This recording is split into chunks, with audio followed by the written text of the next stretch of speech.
From ABC News Radio, KMET 1490 in Southern California. This is BizNinja Entrepreneur Radio with your host, Tyler Jorgensen. All right, I want to welcome everybody out to BizNinja Entrepreneur Radio. Today, we have the pleasure of talking to an entrepreneur who took a very unique path towards entrepreneurship, Dr. Sami. Dr. Sami, welcome out to the show. Thank you very much. It's such a pleasure to be with you and such a privilege to be with you, Tyler. Awesome. So now you are a licensed dentist and you own a successful dental practice, but that's not your only thing that you're doing in the entrepreneurial space. So first of all, how did you, when was the first time that you realized that you wanted to do something entrepreneurial in addition to being a dentist? Well, first of all, I want to mention that to me, the entrepreneurship was like that looking out of the box, and right. Really not fitting into a situation where we are, hey, this is the path that is paved and you have to go this way and that's the only way to go.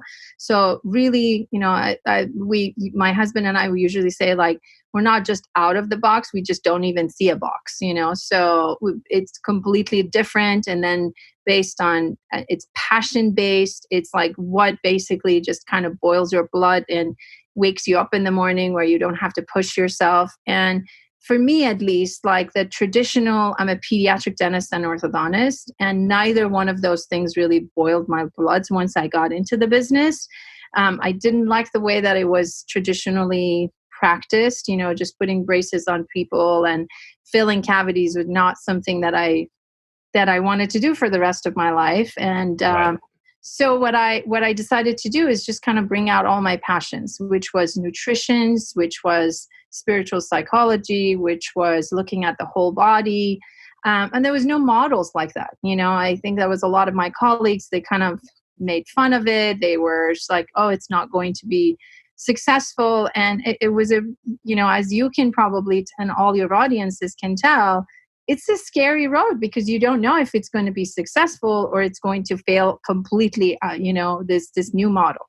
So I was a UCLA professor at that time, and then basically just kind of took a big leap of faith and decided, okay, I'm just going to go and see whether this works or not in somebody else's office, just rented a couple of days out of that office and started talking to people from the entire, through the mouth and the relationship with the body, and then how the body affects the mouth, and how the whole airways, chewing, sleeping, nutrition, as well as the family tension that is happening, how it impedes the jaw developments of the jaw, sinuses, neck, back, all of those things.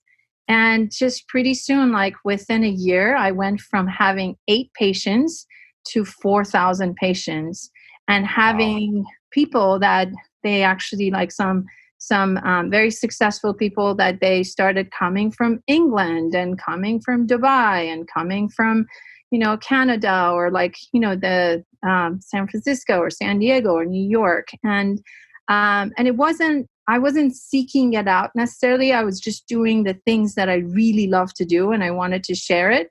And the intention was just to really bring out the whole wellness of not just the child, because I focus on the child, but the whole wellness of the family. So I think that the part of the entrepreneurship, and the growth and development of what happened with my husband and I, because then we joined practice and we created a wellness center, again, in Agora Hills, which we didn't think that it was that holistic, minded. Sure. And we were on the west side, which was the holistic mecca. We took a leap of faith and we started something from scratch, a wellness center. The garden is all, is completely organic and everything else. So we just literally put everything that we believed in into the center, where all the business consultants, they said, we are crazy. That's not the way to do it. We have to create every inch of it somehow that will generate money. But we believed in the whole thing, and we just said, well, if it fails, first of all, we learned something. Second of all, it's just the universe kind of having a course correction and letting us know we're not on the right path, Right. So we'll Yeah. just kind of, say bankrupt, that's like the worst thing that can happen and start all over again. So thankfully it's been very successful. And then like we started doing all kinds of things that, again, it was our passion. We started, we were the one who wrote the conscious uncoupling, article. Now it's called, Uncoupling with Clarity, that our book is going to hopefully come out early next year. We started doing a lot of consulting with a lot of couples that they were having challenges in their relationship. So again, like the whole focus was not, I have a bachelor and a master in psychology, and so does my husband. But the whole focus was not necessarily doing so many things, but just doing so many different things that just bring health and wellness to the entire unit of the family. Right. We felt like no matter how successful you are, if your family unit is not thriving, then you can't really buy anything with that success, so. Yeah, absolutely. That's fascinating. So let's unpack that a little bit. So when we go, you mentioned early on that you and your husband don't really see a box, right? And one of the first things that you mentioned when you talked about that is that the way that you approached your dental practice right at the beginning was different than what your colleagues did. Right. Dentists notoriously are not out of the box thinkers. They're absolutely like checklist. What is the right way to do this? What's the process? Give me a blueprint, all of it. And so right out of the gate, you were saying, I'm going to take a different approach to dentistry and look more complete at the whole picture. And it sounds like you took off pretty quickly with those patients. And then you guys, you and your husband moved towards even a more holistic center. What obstacle did you hit as you moved into that next level of business where you said, okay, we're going to go from having just a dental practice into a wellness center? What were some of the challenges that you guys had to face? Well, first, people that they are on the same mindset as you, so employees, business consultant, people that they really understand your mission and they collaborate with you on the same page, because otherwise you're just getting a bunch of bad advices. And then as well as your employees, they don't necessarily represent your belief system and your philosophy, so if you come to my practice, let's say, and you see my staff are eating Dorito chips at the front, or they have the aspects of like not necessarily being the most nurturing, inviting, and the most encompassing people, like you would right away not get a healing experience. You would get, this is the same, it might have different color walls, but it doesn't have necessarily a healing experience. So from that aspect, to getting people that they really resonate with our philosophy. So lots of education, like all of our staff, for example, they go through a lot of things like Landmark Forum. They go through something called Royalty to Your Soul from University of Santa Monica, like Insight. We send them to a lot of self-development courses so they actually understand, like, okay, this patient is upset. It's not necessarily me, and how do I handle it, and how do I keep being loving, at the same time, like getting people, like, for example, when we were building the place, we had a contractor who was a pastor. We had a engineer and, structural engineer who was also like a Sikh, we had the designer was someone who was very spiritual in the community. So we had everybody who had the same intention, the same, kind of background in terms of what we wanted to accomplish to move us toward the right direction. Because if you don't, then it's just every step is so much more difficult, and every step is like question. We're like, well, you're not doing it this way. That's not how you're supposed to be doing it. And pretty soon, like, you start doubting yourself because there's so many naysayers out there that it's not necessarily supporting your cause, but just really, really getting excited about it, So I agree that it's really, really important to have people around you that understand what your vision is and that share a core, the core attributes and can resonate with the vibrations you're putting out there. What is the kind of the mission and the vision of the Beehive of Healing, which is your guys' wellness center? Well, the main part is a collaborative space. So the Beehive, basically, like a gathering of healing being in a center that creates and extends healing in all physical, mental, emotional, and spiritual levels. So that's the main thing. And it's an integrative space. So my husband and I, for example, when we first came together in the new center, we're like, okay, we are having an integrative center. We're becoming business partners. We are parents together. We have all of these things, and we're going to be seeing each other like literally 24/7, So we started working with a couple of coaches to make sure that our marriage is completely integrated. And as it kind of hits like the bumpy road of him having a different business vision than I do and different leadership style that I do, like we are actually kind of navigating through those things a little bit more gracefully. So that was really, really important for us, that the foundation of who we are, it stays true and doesn't become just a business center that, after a while and the whole mission kind of, which is the healing, will be lost. And I see that with so many healing centers, that they start with a good intention, but somewhere along the way, they just kind of lose their intention, and it just goes to like somewhere that they just want to make a lot of money, or they are more like focused on the business than and then their intention. So that was really important for us. So is it okay? Is it possible to maintain like your, be true to your mission of being really a place where you can heal and help people and make money? Can that be in alignment? Okay, absolutely. Good. Just making sure. What's interesting, actually, so I worked for this pediatric dentist a few years ago when he injured his neck.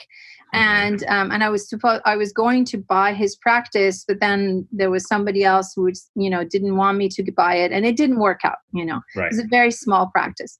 So a few years later, my practice ended up being like across the freeway from this original practice. Like this is like 14 years later. And so one day he just walks into my practice and he's like, Sherry, I just wanted to give you some advice. I know you're like a new practitioner, in this space, less than 1 year. I'm so proud of what you have done. But, for 3-4 years, you're not going to make any money, and your schedule, it's like going to be like lots of holes in it, and you're not going to have enough patients, and you have to eat out of pocket. And then here I am, like opened up about probably 10 months by that point, and I was already making money. I was already like almost 3.5 months in advance full. Granted, I don't see as many patients as most pediatric dentists and orthodontists because I spend a lot of time with each patient. But all the reality that he had opening up 6-7 offices was not my reality, and all the experiences, that he had, it was not my experience. So from from a business perspective, I found, especially in specialties like dentists and things like that, where there's the entrepreneur and the business owner has a skill set that's really strong in one area. I notice a lot of times there's a massive gap between what they do as the practitioner and what they do as the business owner. And so that particular dentist had a lot of false beliefs that instead of saying, how can I fill these gaps in my first year? Right. What could I do to change so we didn't have to eat out of pocket that first year? Right. He just said that's normal, right? And he accepted that instead of looking. And I think that's what I hear that you and your husband have done very differently, which is said, just because it's been done one way doesn't mean that's the way we have to do it. Right. Right. And so it is scary because you don't have a roadmap, right? What you do, it's like it's innovative, and you just have to jump into it and say, I'm just going to do it my way. It might fail miserably, but I'm going to do it my way, So it's a little bit different than like having a blueprint and saying, okay, I'm just going to take this blueprint and do exactly what other people have done. Right. And I know that there is like a 90%, based on research, a success rate, So it just takes a lot of kind of courage and then just belief and and then knowing that you might fall on your face and it's okay, because what is along the way. What's a product or service that you guys offer that you weren't sure how well it was going to go, and but that you've been pleasantly surprised with the results? That's a good question. Because you guys do a lot, and maybe we should just kind of touch just on the outside level of what are some of the different things that you guys offer. So we first of all, it's a very integrative place. So the kids in my place, they're still in between the two places. They're getting acupuncture. They're getting craniosacral or osteopathy. Sometimes they're getting IVs, lymphatics. None of these things are really offered to children. Most of the time you see like the dad and mom, they go and get all of these things, but like the child never gets any of these things. And again, it's the limited belief that, no massage therapist would want to be, working on a child, or right.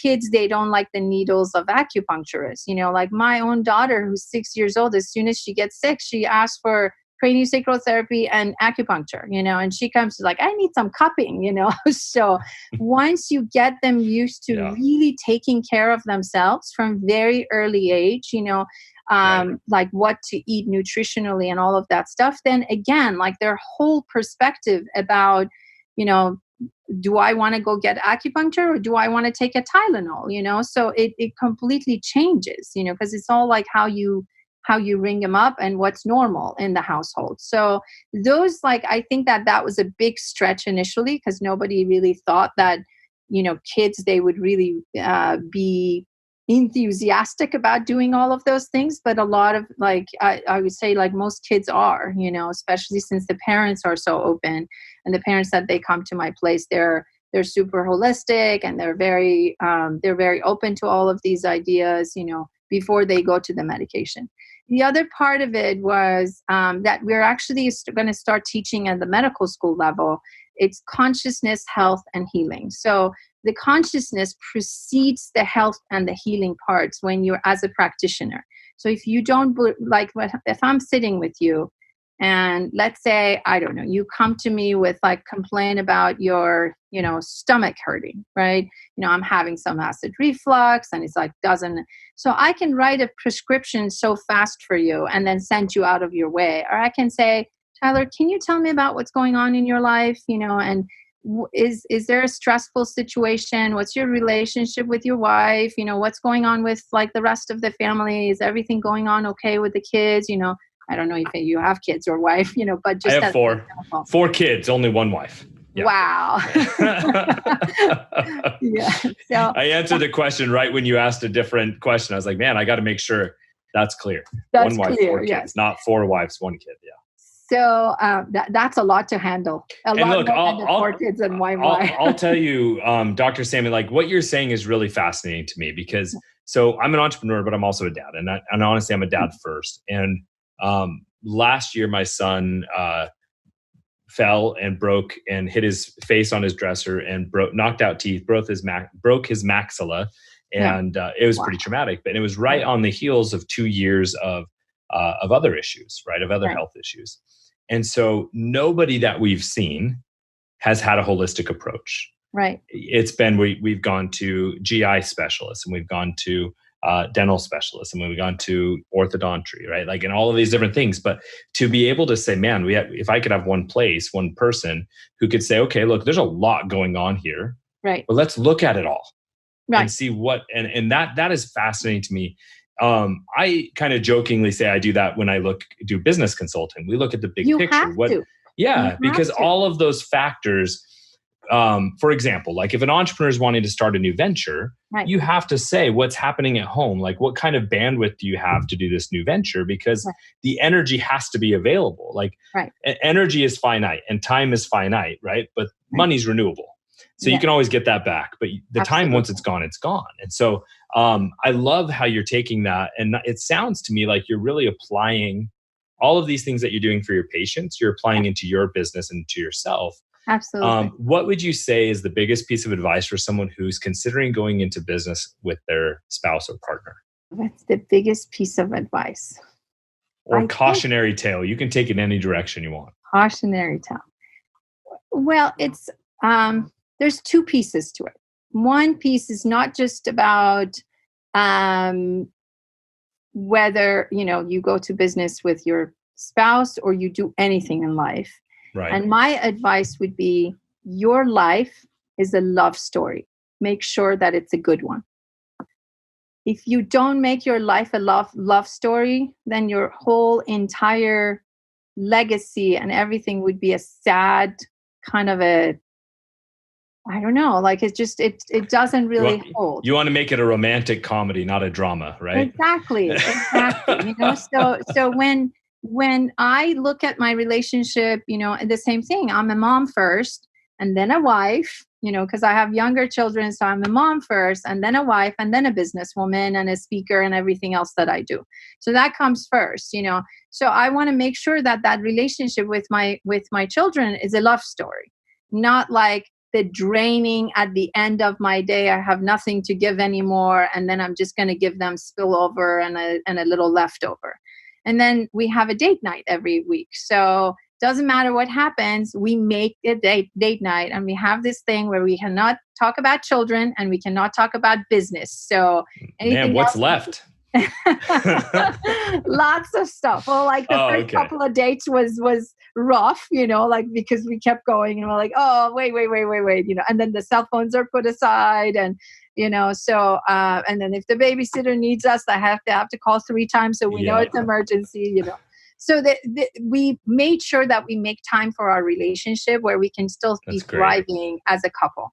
The other part of it is do your own work, because a lot of times, like when we don't do our own work, our own personal work, then everything becomes like taking it personal and ego-based. And basically that all of that comes into the place. So each one of us, we continuously, not just, now or before, but continuously we keep taking developmental stuff, like a lot of personal classes, and we keep doing our work. So when things they get in the way, we have so many ways of just dealing with it and communicating, not blaming each other and all of that stuff. We can have a really effective communication.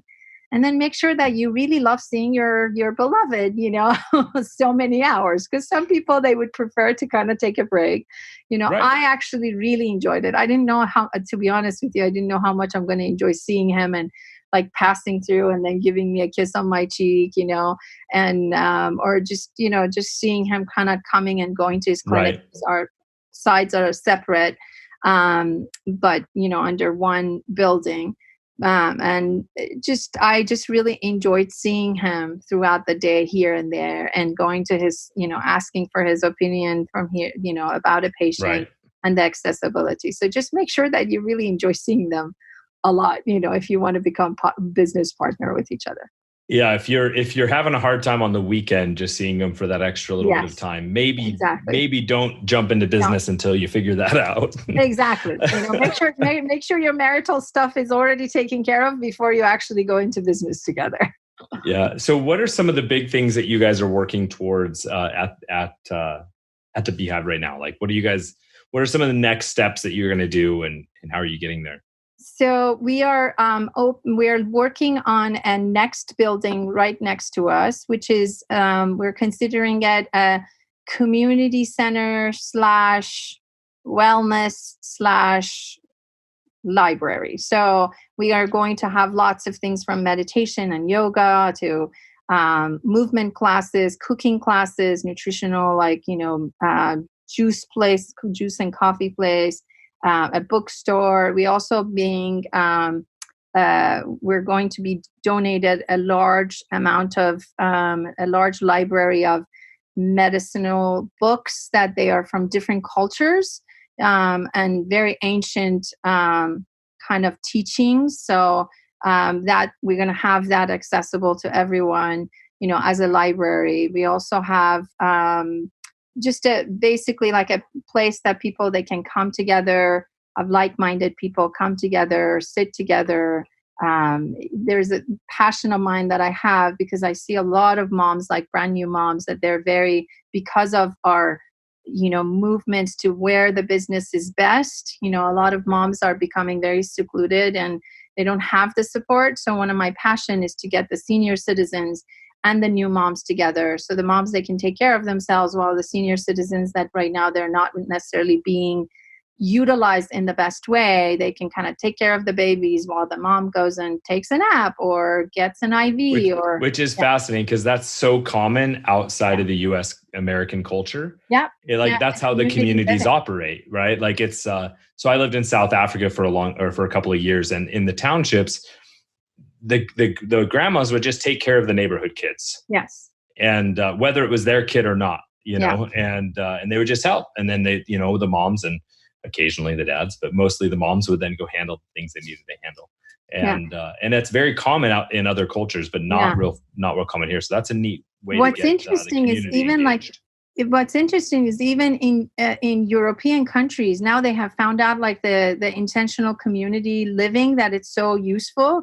So my parents, they lived in Denmark, so when I would go visit, they lived in these intentional communities where, it was kind of like each person had their own apartment, but then there was one home with a very large kitchen, and then you would be assigned once a month to cook for everyone. And then the teenagers would be like taking care of the younger kids with their homework. So there was just a gigantic place for all the kids to sit down and do their homework. My parents, especially my father, he was assigned, and everybody had to do things. Like it wasn't like optional. So my dad was assigned to actually spend time in preschool, which was so good for him because they would teach him Danish, which he was very weak at, and it's a very difficult language. And then he would take care of them, 3 times a week and help the teachers, and he loved it. He really enjoyed that. So I feel like some European countries, they're finding out we weren't meant to raise our kids all by ourselves, Sure. It's a lot of work, so. Yeah, there's the old adage that it takes a village, but these days everybody has isolated themselves from the village. Absolutely. So our intention is like to bring people together, that they're not necessarily a family of origin, but it's a family of the same consciousness and the same belief systems, that we can just come together and bring forward a lot more well-being as a whole. So very cool. Well, it sounds like you guys are doing some amazing things. If you want to learn more about what Dr. Sami and her husband are doing, go to beehiveofhealing.com. It's 1E, beehiveofhealing.com. And so I always ask this question, and it sounds like you guys are doing a ton of great stuff. So to me, and you are already well aware that business, like if it's not helping you have a lifestyle that you want, is missing something. So what's one major item on your personal Dr. Sami bucket list that you want to do in the next 12 months? Again, no kids or work, right? Or just work, like date yeah. Well, I haven't taken a vacation all by myself for a really long time, and not for any conferences or anything. I had one that was planned. There's a poet that I really love. It's called David White, and he has a 10-day retreat of hiking and writing and lecturing and all that stuff in around the world. But this one was for Italy, and then I broke my foot and I couldn't go. So I have, with the next 12 months, I would love to do something where I just kind of go in, and mommy, no, Dr. Sami, it's just completely just go in and be there. Because I think that's really, really important for moms, just to take some time off and be able to rejuvenate and come from that fullness rather than the empty well. Absolutely. Totally agree. It's a pleasure chatting with you. Absolutely. We're going to wrap up. And so for all of our listeners, we thank you so much for tuning in here to BizNinja Entrepreneur Radio. Please go learn more about Dr. Sami and what they're doing at beehiveofhealing.com. And now it is your turn to go out and do something. Thank you for listening to BizNinja Entrepreneur Radio with Tyler Jorgensen. Please make sure to subscribe so you're first to hear new interviews and episodes. If you found this podcast to be valuable, please share it with a friend. Don't forget to visit our online dojo at bizninja.com to claim your reward for listening to the show.